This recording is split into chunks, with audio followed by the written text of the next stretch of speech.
সংসারেরই মোহ মায়ার চেয়ে সুন্দর তোমার নাম, মধুবনের সুগন্ধের চেয়েও সুমধুর তোমার নাম। মুক্তিদাতা প্রভু যীশু খ্রিস্টের মিষ্ট ও মধুর নামে আন্তরিক অভিবাদন। মতিলিখিত সুসমাচার 10 অধ্যায় 28 পদ। প্রভু যীশু খ্রিস্ট বললেন, আর যাহারা শরীর বধ করে কিন্তু আত্মা বধ করিতে পারে না, তাহাদিগকে ভয় করিও না, কিন্তু যিনি আত্মা ও শরীর উভয় নরকে বিনষ্ট করিতে পারেন, বরং তাহাকেই ভয় করো। নরকের বিষয়ে আজ তৃতীয় সত্যটি হল, এটি সচেতন স্থিতির স্থান এবং এখানেই ঈশ্বর পাপীদেরকে অনন্ত দণ্ড দেবেন।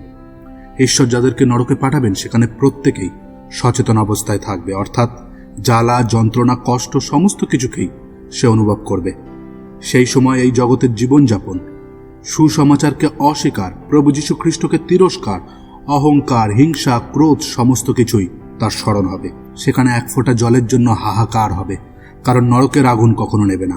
আর যে কষ্ট সে ভোগ করবে, সে চাইবে তার বাকি স্বজনেরা যেন সেই কষ্ট না ভোগ করে, কিন্তু এই সংবাদ তাদেরকে জানানো আর হবে না, তখন অনেক দেরি হয়ে যাবে।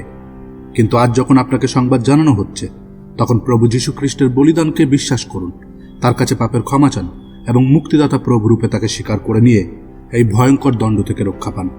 ধন্যবাদ। তোমার চরণে থাকবো চির